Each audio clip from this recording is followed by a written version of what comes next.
So, eto na nga guys, nagsalita naman si Idol. Idol na idol ko talaga to si Maharlika guys. Alam niyo ba kung bakit?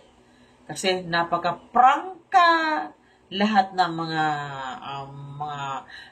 yung ano niya, yung mga ibinubunyag niya, totoo. Lahat ng mga nire-reveal niya, totoo. Di ba?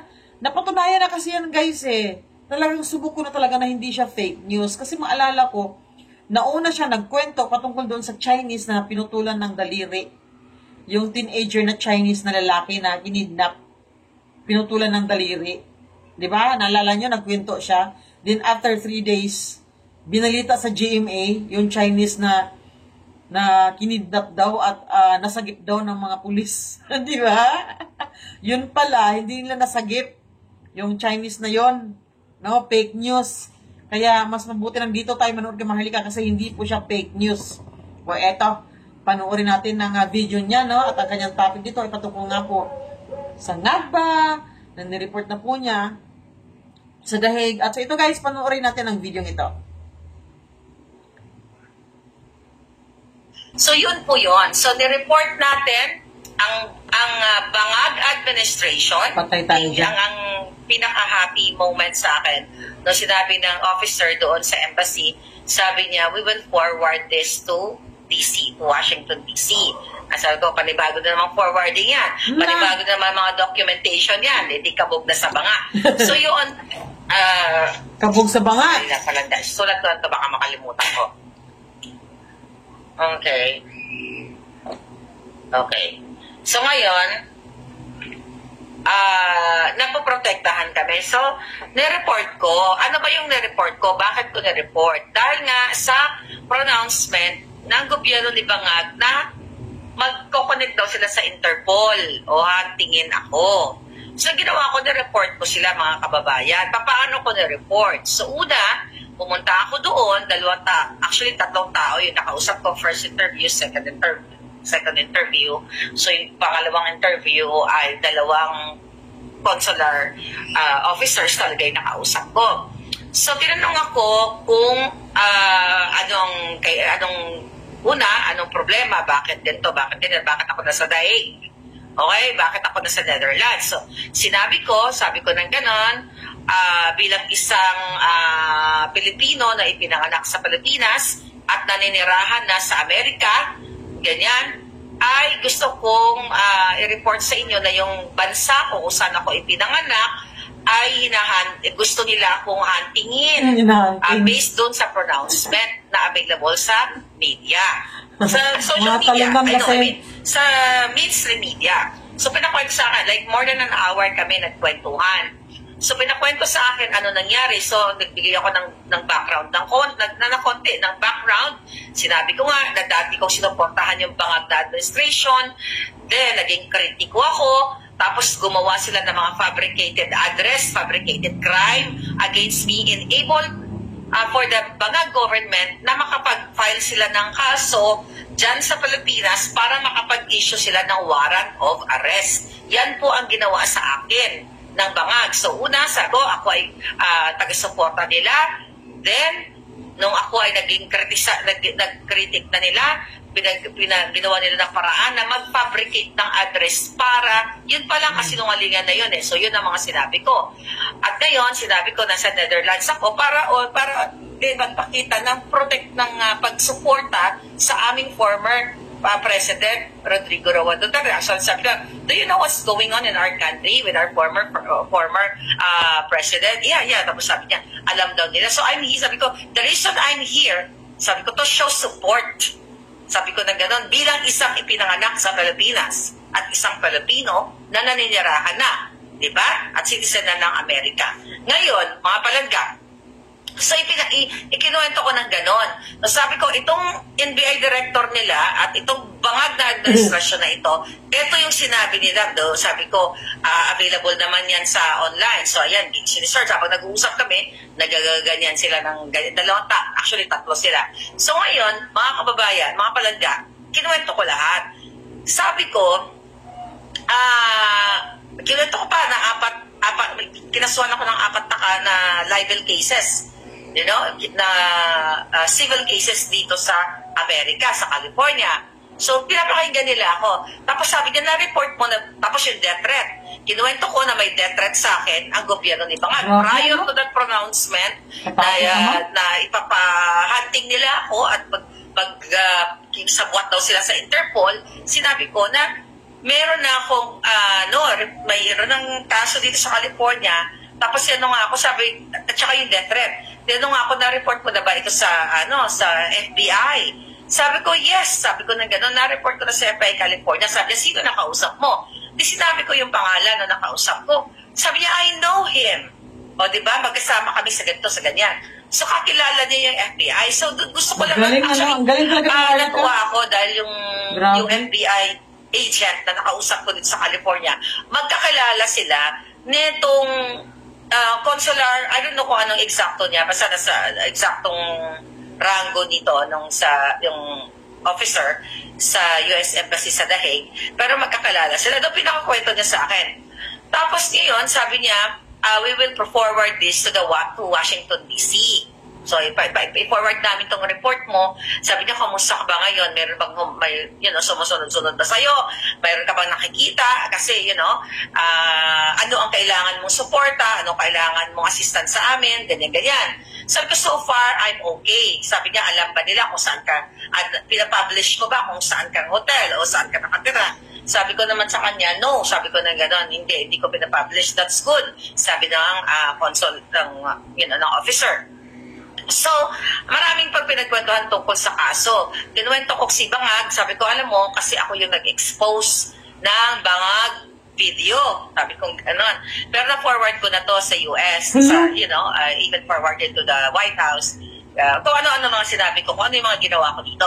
Sabi ko, actually, kaya tagal sila sa akin dahil yung video na yon at yung authentication ay ginamit ng former spokesperson ng Pilipinas, which is si Harry Roque, para gamitin yung dokumento, yung authentication sa kanyang asylum visa dito sa Netherlands. So talagang nakikinig sila, dokumentado talaga lahat. Hello! Ibig sabihin, pinakita ni Harry Roque yung pulburon video. Yun yung requirements niya para makapag-apply siya or ma-approve sa asylum visa. Yun yung pagkakaintindi ko eh. Ewan ko lang sa inyo. Tama ba ako, guys? Yun yung pagkakaintindi ko. Ako yung dating spokesperson ay hinahunting rin ng Bangag na administrasyon, Marcos administration, dahil nga sa aming kritisismo. Tapos sinabi ko rin na hindi lang yan. Yung nanay ng dalawang bata na si Sheena, sabi ko, Sheena makapinig na sa Belgium na ngayon ay may asylum visa din. Kinidnap yung kanyang dalawang anak, sinabi ko, at ang Marcos administration, lahat yung dinodocument.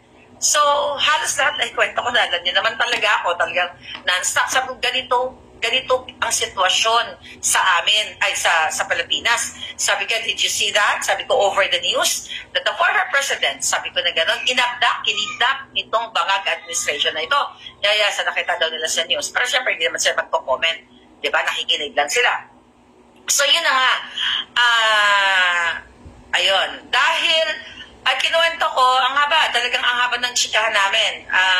Yung iba doon, basta lahat ng kinukwento ko dito sa inyo, about sa panggigipit nila, kinuwento ko doon sa consular office, sa embassy, US Embassy, sa Netherlands. So, ang sabi sa akin, kailan ka uuwi? Sabi ko sa April, sa 5, sabi ko gano'n, 5, di ba? Sabi ko sa 5, uuwi na ako.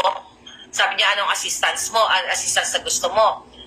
Escort, ganyan, or nasamaan ako. Tapos nasabi sa akin, we will alert now the security. So, ang sabi, alert nila, inform nila security. Kasi sabi ko, based sa pronouncement ng NBI, ay makikipag-ugnayan sila sa Interpol. Sabi ko, I know these evil people, this evil government. Sabi ko, they already fabricated and addressed a crime against me sa Pilipinas. So, pwedeng ito yung ipo-forward nila sa Interpol at gagamitin nila ang fabricated address na yon, which is hindi naman ako covered doon sa mga taong nilalagay sa Interpol dahil sa Interpol. Diba? Yung mga may kaso, mga kriminal yun katulad ni Bangag. Yun na, mga crime against humanity na binabato nila kay Pangulong Duterte. Isip ko pang Bangag yun, yung may mga malalaking tax evasion cases or tax, Correct. pandarambong. Hindi ako kasali doon. Which is hindi talaga kasama sa Interpol yon na mga kaso. Kaya lang, para ma-record ko sila, para magamit ko yung mga documentation na yon sa mga cases. Yon. May bago na naman tayong exhibit. So actually, nailagay ko na sa exhibit si Santiago. Marami tayong nilagay. I cannot just disclose everything. So sige pa, gumawa pa kayo ng katarantaduhan. Pero gusto ko lang sabihin sa'yo, NBI Director, ikaw nagunggong ka, kasama ka na sa exhibit ng kaso ko. Alright? So nakalagay na, ano na yung pangalan mo doon. Gumawa kayo ng gumawa ng katarantaduhan at idadagdag natin yan sa mga exhibit natin sa ating kaso, mga kinakaso nila against me, mga kababayan, mga ebidensya. Pabor yan sa akin. Kaya galingan nyo pa. Galingan nyo pa yung pangtatakot ninyo dahil hindi nyo naman ako masisita. Labanan, sindakan, hindi ko kayo urungan. Kung labanan ng utak, definitely hindi kayo mananalo dahil mga utak ninyo, durog na, lalo na si Bangag, durog na ng pulburon. So, ang pinakadahilan talaga, Grabe, alam magkita ko talaga to si na walang Marika, no? saklaw ang Interpol sa akin dahil hindi ko ako bumurgor ng tao katulad ng Bangag Tapang. administration. Hindi rin ako nagdakaw ng limpak-limpak na salapi. Ang ginawa ko lang ay expose ang mga kadyutahan, ang mga panggagago nila sa bayan. So definitely hindi yan covered ng Interpol. So the reason why nilagay ko sila doon sa embahada ng Netherlands para magamit ko ang documentation na yon sa mga future cases. Okay? Na ibabato, nila at yung mga ongoing cases. So good luck sa inyo. Akala nila masisindak-sindak ako ng mga putang inang ito. Magbabayad kayong lahat sa inyong mga kababuyan, sa mga Duterte at sa bansang Pilipinas at sa mga Pilipino. So yun po yun. So, in alert, according sa ating sa US Embassy, makikipag-ugnayan sila sa polisiya sa mga polis o mga security doon sa airport ng Amsterdam. So yun yung ginawa nila. Then yung escort nga. But I'm not gonna disclose that escort thing because it's secret. Okay? May mga, hindi ko pwedeng i-disclose ang mga eksena. Pero, yun na nga, ito, safe and sound, ako dito. At I'm not sure kung pwede kong ipakita yung mga documentation sa airport. Pero, I don't think na yung mga part na yun about escort, well, sabi ko, huwag ko expose. So definitely, hindi ko pwedeng sabihin yung mga eksenang gano'n. Pero mga short video lang, siguro yung mga bonggang-bonggang video doon sa airport. So yun po yun. So nireport natin ang Bangag administration sa kanilang pananakot, panggigipit sa akin, sa inyong lahat sa Pilipinas. At ngayon, talagang ang winning, ang pinaka-happy moment sa akin, nung sinabi ng officer doon sa embassy, sabi niya, we will forward this to DC, to Washington, DC. Sabi ko, panibago na naman forwarding yan. Panibago na naman mga documentation yan. Hindi kabog na sa banga. So, yun po yun. Okay? At doon sa last 2 days ko, by the way, mga palangga, ay medyo naging busy din ako. Busy-busy tayo. So, ayun, kabog sa banga. Sana si Dean Chase, ganun din ang gagawin niya, no? No, humingi siya ng tulong doon sa embassy, di ba? Kasi kung napanood nyo ang kanyang video ay yun nga, pinagbantaan nga daw siya at yung tono daw ng pananalita ng pulis doon sa LA ay nag-iba na raw. Nagagalit sa kanya. Tapos yung contact daw niya na pulis doon sa LA ay hindi na raw niya makontak.